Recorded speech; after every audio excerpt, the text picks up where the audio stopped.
va pasando el tiempo y lo que hacen es generar inestabilidad y la economía se mueve también por estos factores. Sí, claro. Efectivamente, el tema de la Asamblea Constituyente es un factor determinante en generar mucho nerviosismo y ese nerviosismo, riesgo, incertidumbre, y llamémosle como quieran, hace que se posterguen decisiones de inversión, si quiero ampliar un negocio, poner un negocio nuevo, sea mediano, sea grande, sea pequeño, y eso lo que hace es retrae la actividad económica y evita que se genere empleo ahora que tanto lo necesitamos, no más que nunca. Probablemente, digamos, muchos no entiendan bien qué significa que nos hayan bajado la calificación crediticia, le hayan bajado la calificación crediticia al gobierno, digamos, a la deuda emitida por el gobierno, pero básicamente el Perú no es una isla, opera en un mundo, digamos, está muy insertado el mundo y dependemos mucho pues de las decisiones de inversión que se toman también desde fuera hacia el Perú, ¿no? Somos una economía que depende mucho de eso, ¿no? Entonces, cuando te bajan la nota, que es lo que han hecho, después de 20 años nos bajan la nota, eso refleja el mayor riesgo que también se percibe fuera, ¿no? Y la principal razón que señalan hacia adelante por la que podrían volver a bajarnos la nota es justamente la probabilidad de que realmente hay una asamblea constituyente que cambie pues de manera integral la Constitución, ¿no? Hay también factores económicos evidentemente que juegan. Lo otro es, tú hablabas de todo el ruido político, decisiones de nuestra clase política, ¿no? ¿Por qué nos han bajado esa nota? Nos han bajado fundamentalmente por todas las decisiones o la situación que se ha generado en los últimos 2 años a nivel político, incluido pues todas las decisiones que ha aprobado ese Congreso, destitución de gobiernos, de presidentes, etcétera, pero también señalan que es una parte, digamos, heredada, que viene de 2 años, donde ya la verdad que la política ha generado mucho daño a la economía, pero la otra parte de la decisión es la poca claridad del gobierno en términos de plantear sus políticas, y también el gabinete, que no es un gabinete que se considere que esté apto para, digamos, manejar un país grado de inversión, un país, digamos, serio, ¿no? Entre otras, ¿no? Entonces es una rebaja de nota compartida, pero que hacia adelante te señalizan que podrían volver a bajarnos si el gobierno sigue por esta ruta, ¿no?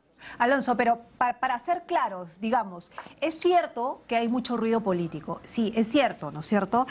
Se habla de una asamblea constituyente que es efectivamente el gran fantasma, digámoslo así, pero tampoco se habla de que tal vez no lleguemos a los votos para una verdadera asamblea constituyente, es decir, todavía todo es la nebulosa, ¿no? Todo es la nebulosa, pero sobre hechos concretos, digamos, se ha dado, nos guste o no nos guste, cuestionemos o no cuestionemos, se ha dado un voto de confianza. Con confianza real o no, pero se ha dado un voto de confianza. Se ha presentado un presupuesto y tenemos a un ministro de Economía que menciona que si bien nos han rebajado esta calificación, que me parece, y tú sácame del error, que sería de un 17 a un 15, más o menos, seguimos siendo la economía más estable en América Latina y que podríamos, o sea, no entiendo, ¿me entiendes? Y yo creo que como yo, está toda la población. Sí, no, te lo explico. Claro. A ver, digamos, lo primero es, efectivamente no hay certeza de que esa asamblea constituyente tenga éxito, por esos riesgos. Si ya supiésemos que va, ya no sería riesgo, ya sería una concreción de una situación terrible para el país, ¿de acuerdo? Si creyesen, y lo ponen, si creyesen que tuviese una probabilidad alta de ocurrir, nos habrían bajado más la nota. Ya no sería 15, sería 13, 11, 10, 9, etcétera, ¿ok? Entonces eso es lo primero, y el gobierno lo tiene que tener claro. De hecho, lo que han dicho es, no te bajamos más la nota, no por ti, sino por la credibilidad histórica de Perú. Y esperemos que varias de las cosas que plantees no se den.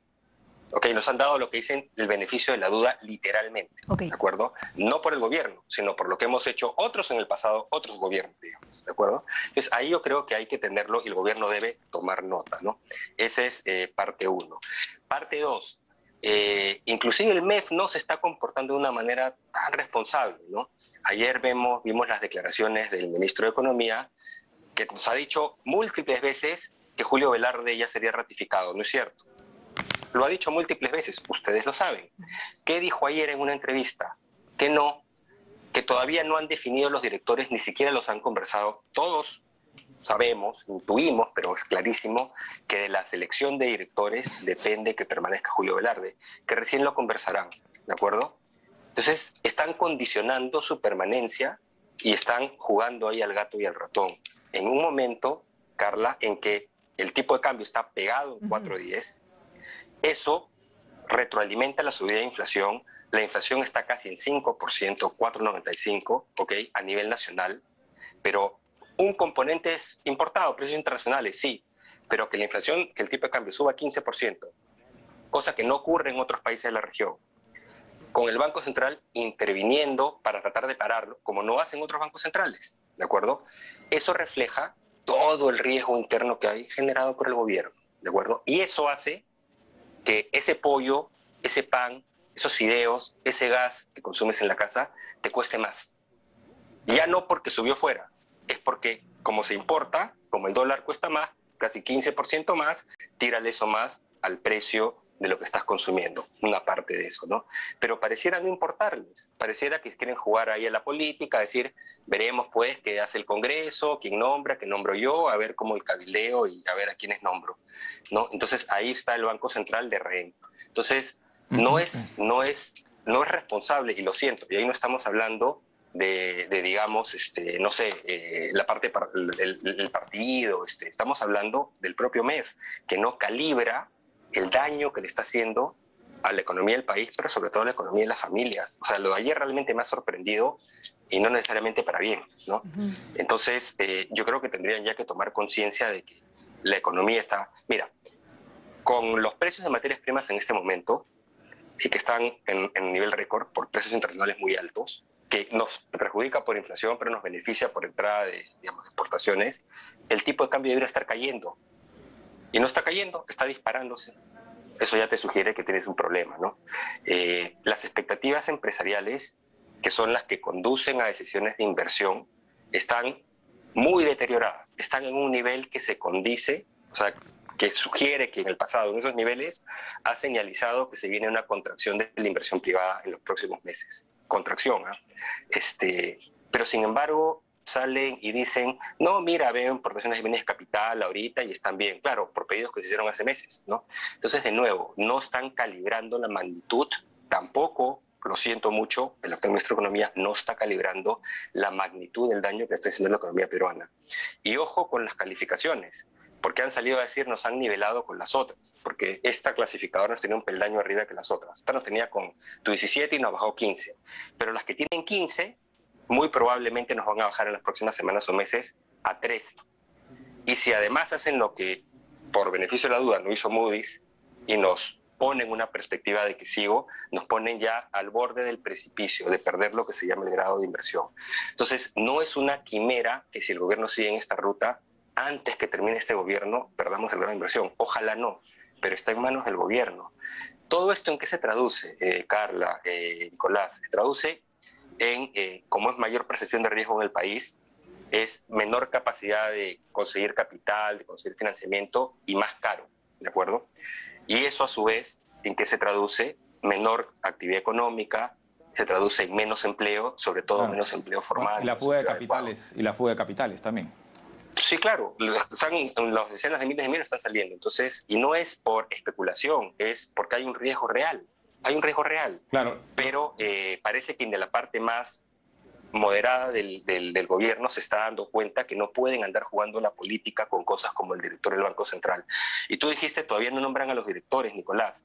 No, lo que ha dicho ayer el ministro de Economía es, tampoco está claro que se quede Julio Velarde, después de venirnos durante semanas, que claro que se queda. Entiendo que se le va a hacer una propuesta a él y que se entiende, tiene que, si va a quedarse, tiene que aceptar esa propuesta, porque supuestamente era al revés, sí, claro. ¿No? Supuestamente creo que él dijo, yo me quedo si se acepta mi propuesta.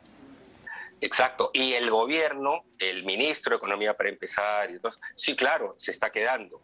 Yo he dicho, en otras entrevistas lo he dicho, mientras no lo diga Julio Velarde, no se puede tomar eso por cierto, y creo que ya quedó validado, ¿no? Eso no era cierto. Entonces ya van demasiados temas importantes en las cuales el gobierno tiene 2, 3 y 4 versiones diferentes. Correcto. Y acá estás... No se está midiendo eso. No se está midiendo eso. No le están dando... Y es una entidad que tiene que ser absolutamente Correcto. autónoma. Ahora, Y que está en el centro de la tormenta, ¿no? A mí me gustaría hacer una tingencia. Ujú. Ok, ¿qué podemos en todo caso destacar, ¿no? Porque es lamentable, y no hablo de Perú, sino en el mundo, que la economía tarda en construirse, ¿no? Es más fácil destruirla que construirla, ¿no? Ya lo dijo Alonso Segura, 20 años, y fíjense ahora cómo en estos 2 últimos años de convulsión, cómo han sucedido ese tema, cómo se ha acrecentado la crisis. Pero ¿qué podemos destacar en todo caso de lo que se ha hecho en el mes de gobierno? No sé, el anuncio del bono, de pronto, si eso ayuda o no ayuda, inversión pública. ¿Qué podemos decir? Bueno, estas decisiones está bien, tal vez no en el macro o en el micro, no sé. ¿Qué puede rescatar? Mira, el balance es claramente negativo. Más allá de los mensajes confusos, de las marchas y contramarchas, etcétera, etcétera, y los resultados, ahí tenemos tipo de cambio por las nubes, fuga de capitales, CPTs empresariales por el suelo, etcétera, etcétera, ¿no? A ver, rescatable, un presupuesto que no es un presupuesto, digamos, que crece desproporcionadamente, ¿no? Hay que ver las prioridades, como todo gobierno, no, digamos, ahí uno las puede ver, las puede discutir, no hay nada que parezca fuera de lugar, digamos, eso te diría. Pero después en el resto todo tiene tonos de gris, ese marco macroeconómico, tu marco de mediano plazo, donde mapeas toda la trayectoria fiscal, en opinión no mía solamente, o sea, de opinión del Consejo Fiscal y otros, es muy optimista, o sea, no es realista, y esa es otra de las razones por las cuales señala Moody's, por ejemplo, que si tienes desvíos contra eso, te pueden volver a bajar la nota, ¿no? Entonces, eso. El bono, digamos, ya venía de antes, ya se había discutido que si entrar un bono. No sabemos en realidad si el bono está llegando a quienes debe llegar. Entonces, te voy a dar un par de ejemplos para que veas las marchas, contramarchas. Dijeron 3 metodologías distintas de entrega del bono. 3 metodologías distintas. Dijo algo el ministro de Economía, después dijo algo el Premier, después dijo algo nuevo el Premier que era distinto y finalmente es una cosa diferente. Y anunciaron que el bono iba a 13,5 millones de personas. Pero si tú escuchas el discurso del Premier, dijo 14,400,000, o sea, 1 millón más. ¿De dónde salieron? No tengo idea. Pero de nuevo, yo no sé realmente cómo están mapeándolo. Entonces, nuevamente, es otro campo en el cual podrías haberlo hecho claro, simple, más claro. sencillo. ¿Y de dónde sale ese dinero? La mayor recaudación tributaria en las últimas semanas por el tema de las mineras, ¿ayuda o no ayuda? Le pregunto desde la ignorancia, ¿no? Porque no sé si es tan claro de que si a SUNAT entra dinero y ya yo puedo usar este dinero. En principio, obviamente ayuda a que entren más recursos, pero si hubiera un manejo realmente responsable, ese es un pago que entra por una vez. Son casi 6,000 millones de soles que han entrado, que es un montón de plata. ¿Ok? Para que tengan una idea que viene muchos años. Hay 2 cosas ahí. La primera es, lo han pagado, pero van a llevar el proceso a juicio. Es decir, en el futuro, si el gobierno esperando lo pierde, tendrá que devolver la plata. Eso es lo primero. Pero lo segundo, cuando tienes un pago que entra así de una, y dado que se han debilitado mucho nuestras fortalezas fiscales, nuestros colchones de reserva, no tenemos lo que se llama el Fondo de Estabilización Fiscal, porque el gobierno de Vizcarra básicamente se lo consumió todo, etcétera. Eso, lo que te dice una buena práctica es ponlo al banco, digamos, ahórralo para tiempos realmente complicados. Ahora estamos saliendo de una pandemia, pero tenemos un viento de cola enorme, tenemos los precios de materias primas volando, el mundo creciendo mucho. Por eso es que la economía, han encontrado una economía que ya estaba alcanzando los niveles, los últimos par de meses, el nivel del 2019 prepandemia, antes de lo esperado. Está ocurriendo en todo el mundo. O sea, han encontrado que venía un viento de cola muy fuerte, ¿ok? Vamos a ver cómo va hacia adelante, porque creo que eso va a comenzar a ser así, ¿no? Pero ojalá que no, pero como vamos, va a ser así. Alonso, entonces, sí. Si tú tienes recomposición de los ingresos, tú deberías eso ahorrarlo, por ejemplo. Lo ahorro por si se me complica. ¿Qué pasa si mañana hay una crisis internacional y se me cae el precio del cobre y todo? Tener un recurso de última instancia, ¿no? Tal cual. Pero no han dicho qué van a hacer, no es claro qué van a hacer todavía, ¿no? Entonces, te ayuda sí, pero depende también cómo lo uses. No lo puedes simplemente decir lo gasto, ¿no?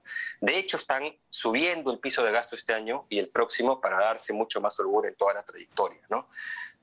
Vamos a ver hasta dónde llega ese impulso, ¿no? Pero digamos, no voy a criticar eso, no hay suficiente información en qué van a gastar, pero hay que tomarlo también digamos, con algo de reserva, creo. No hay que ver todavía cómo manejan la parte fiscal.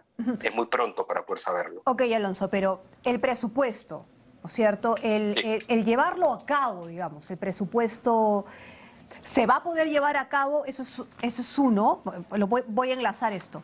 El presupuesto es viable. Dos, el hecho de que la calificadora nos haya bajado de puesto, o mejor dicho, que nos hayan bajado la calificación, eso, ¿cuándo lo vamos a ver reflejado en la economía y en el ciudadano de a pie? Y tercero, el ciudadano de a pie, ¿cómo puede hacer? Porque hay muchos que están diciendo qué hago con mi plata, la saco, no la saco, el que tiene, ¿no? El que no tiene, no tiene, simplemente no sabe qué va a hacer. Es decir, sí, mira, vamos están enlazados, claro. Sí, están enlazados. Lo primero, el presupuesto, digamos, al final va a depender de ejecución, pero tengamos en cuenta también que el presupuesto todavía no se ha aprobado, es la propuesta del Ejecutivo al Congreso, y el Congreso puede hacer cambios, poquitos o muchos. Todavía no sabemos qué cambios van a hacer. No pueden cambiar el techo máximo de gasto, pero pueden cambiar toda la asignación. Puede decir, le quito a este y le paso a este sector, le quito este proyecto y le paso a este proyecto. Eso pueden hacerlo, ¿ok? Eso es su potestad. Entonces tenemos que esperar a ver al final cómo sale del Congreso hasta el 30 de noviembre. ¿De acuerdo? Pero en principio, digamos, es un presupuesto que debería poder, como dices, implementarse, y va a depender de las capacidades de ejecución del gobierno, para lo cual es importante que tengas pues un gobierno con gente competente, con gente, digamos, que tenga claridad de cuáles son sus ideas, sus programas, sus metas, sus objetivos, y eso parte del gabinete, ¿no? Y ahí que ciertas cosas, ciertamente se pueden hacer muchas cosas no necesariamente buenas, ¿ok? Esa es una parte. Lo otro, ¿cuándo se notan estas bajadas de calificación? En realidad ya se dieron. Parte de la subida del tipo de cambio, parte de se han deteriorado mucho los precios, han caído mucho los precios de los activos peruanos, del públicos y de empresas privadas, acciones, bonos, ¿no? En las últimas semanas. Es porque ya adelantaban que se venía esto, ya descontaban que las clasificadoras no había manera que te mantengan la nota, y las clasificadoras lo habían dicho, que lo que estaba haciendo Perú desde las políticas públicas, la política, el gobierno, no se condecía con la nota que tenían. Es decir, oye, tienes 17, pero ni hablar, eres 17 ya, pues, ¿no? Entonces ya te habían adelantado. Entonces, eso ya se había de alguna manera descontado, ¿de acuerdo? O sea, ya está afectando a la población ya hace algunas semanas, ¿de acuerdo? El principal riesgo ahí, te diría, no es tanto esa bajada, aunque las otras clasificadoras te van a bajar también, muy probablemente, te van a poner más cerca del 11, ¿ok? En trayectoria, que si sigues así, eventualmente lo pierdas. No hoy día, no de repente en un año, pero en algún momento lo pierdas, ¿de acuerdo? Entonces, ese es el problema. Entonces, te señaliza mayor riesgo. Eso es menos oportunidades para las personas. ¿Por qué? Porque hay menos inversión. Más cara, la tasa sube, etcétera. Otro ejemplo. ¿Qué pasa cuando le bajan al país su nota? Esa la deuda del país, pero al país la nota. Todas las empresas del país, es un tema técnico, digamos, pero vamos a simplificar, pero un poquito más arriba, pero supongamos que no. Tienen como techo la calificación del país. Entonces, si el país tiene como nota máxima 15, ninguna empresa, banco, nadie del país puede tener más de 15. ¿Ok? Cuando te han bajado, eso es la consecuencia que tienes, que bajan a todas las empresas del país. Entonces, lo que ya ocurrió al día siguiente de la bajada de la nota del país es que a los 5 principales bancos del país, comenzando por el Banco de la Nación, también les bajaron la nota. ¿Qué significa que le bajen la nota? Al Banco de Nación, al Banco de Crédito, al BBV, al Scotiabank y a Interbank, que ellos también ahora, cuando quieren conseguir financiamiento, lo consiguen más caro y por tanto lo trasladan más caro, con tasas más altas. Claro, comisiones, tasas y eso.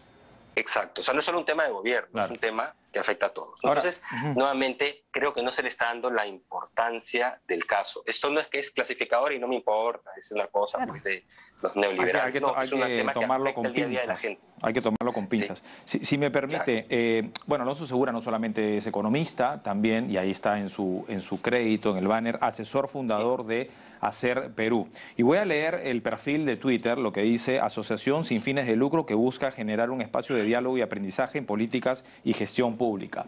¿Y por qué resalto esto? Porque, ok, ya hablamos del primer nivel, digamos, ¿no? El modelo económico, el gobierno, el ministro de Economía, el BCR, en fin. Pero lo que me preocupa, y un poco enlazando con la biografía de Hacer Perú, es lo que viene más abajo, y es la experiencia en gestión pública.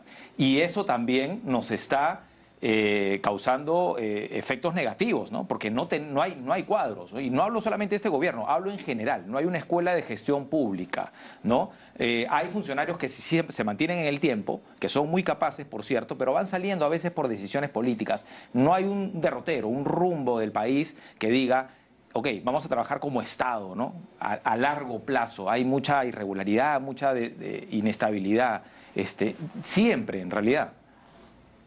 Sí, claro. Esa era la idea, con todos sus efectos, de implementar la reforma del servicio civil, de servir, ¿de acuerdo? Que lamentablemente no ha caminado en estos últimos años, no se ha realmente desplegado. Ciertamente en regiones, empresas no ha percolado, pero tampoco a nivel digamos, a nivel nacional, ¿no? Entonces hay funcionarios públicos buenos, pero digamos, no en la cantidad suficiente, pero sobre todo el problema, yo creo en este momento el problema es al más alto nivel del gobierno. Digamos, acá simplemente uno ve el currículum de los ministros, las funciones que tienen que desempeñar, y uno ve que en muchos casos no tienen conocimiento absoluto de los sectores los que tienen que liderar. Y el sector público peruano se maneja mucho por liderazgo desde arriba, justamente porque el sector público, la gente competente, digamos, que realmente tiene vocación y que ha estado muchos años ahí, es limitada, no hay limitada en número, digo, ¿ok? Es importante ese liderazgo, ¿no? Y la verdad tenemos un Estado en este momento paralizado. ¿Por qué? Porque hay ministros muy cuestionados por razones muy graves inclusive, ¿ok? No solo de competencias, sino ya cosas más graves, pero que no tengo que decir a qué me refiero, ¿no? Pero ahí siguen, ¿no? Pero además, como han comenzado a nombrar gente más abajo en viceministerios, direcciones generales, etcétera, puestos muy altos, que no tenían tampoco ninguna competencia y tenían antecedentes, francamente, ya no sé cómo llamarle, han tenido que removerlos, ¿no? Claro. Pero entonces se han paralizado los nombramientos. Entonces tienes una mezcla de un Estado entre paralizado, pero que hace anuncios que preocupan. Entonces estás en una situación, digamos, muy, digamos, perjudicial para el país, pero en un momento en el cual estás generando mucho riesgo, estás generando inestabilidad. Hay subidas de precios. Las subidas de precios, el Banco Central hace lo que puede, pero no puede hacer magia.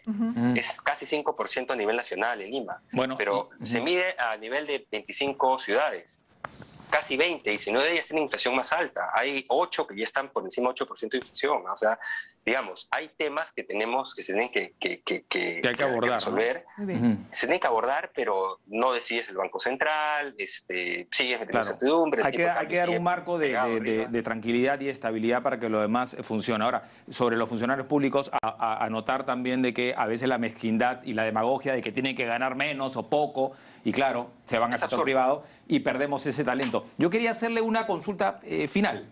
¿Qué faltó? ¿Qué pasó? ¿Qué se necesitó? O en todo caso usted nunca lo tomó en cuenta para que sea parte del gobierno de Pedro Castillo, porque entiendo que se reunió con él a sugerencia de Ollanta-Humala. Usted me puede corregir, precisar o qué sé yo. O también, como se especula, usted llegó, vio a Vladimir Cerrón y dijo no, mejor no. No, nada de eso es cierto. No fue a sugerencia del presidente Humala. Con él nunca hablé del tema.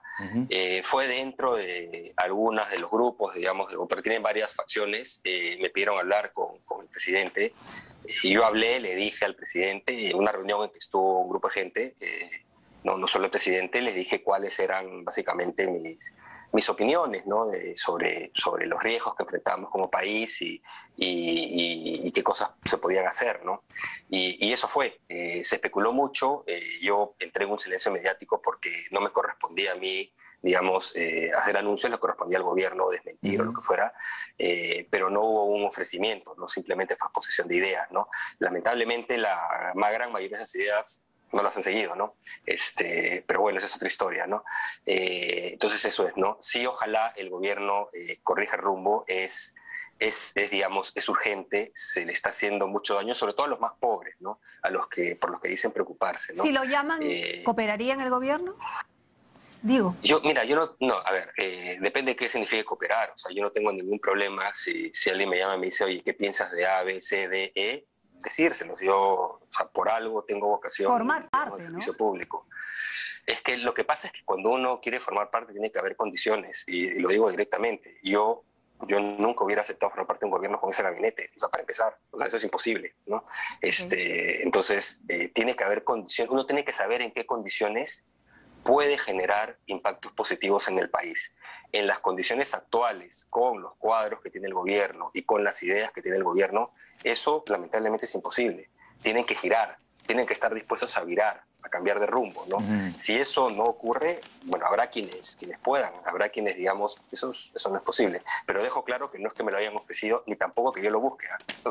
Bueno, qué bueno que lo haya aclarado, porque se mantuvo en ese silencio que dice mediático, y hoy en el diálogo abierto lo está contando y lo está aclarando. Es bueno. Muy bien, eso Alonso. también. Sí. Muchísimas gracias. Y solo para terminar, ya que dijiste que hago, también soy profesor de la Católica, o sea, yo desde la academia y desde Hacer Perú y desde donde esté siempre voy a contribuir por el desarrollo del país con todas las ideas y propuestas que pueda, ¿no? Sí. Gracias, seguiremos conversando, sin duda. Y seguiremos conversando. De eso se trata, porque todos es nuestro país y todos queremos lo mejor para el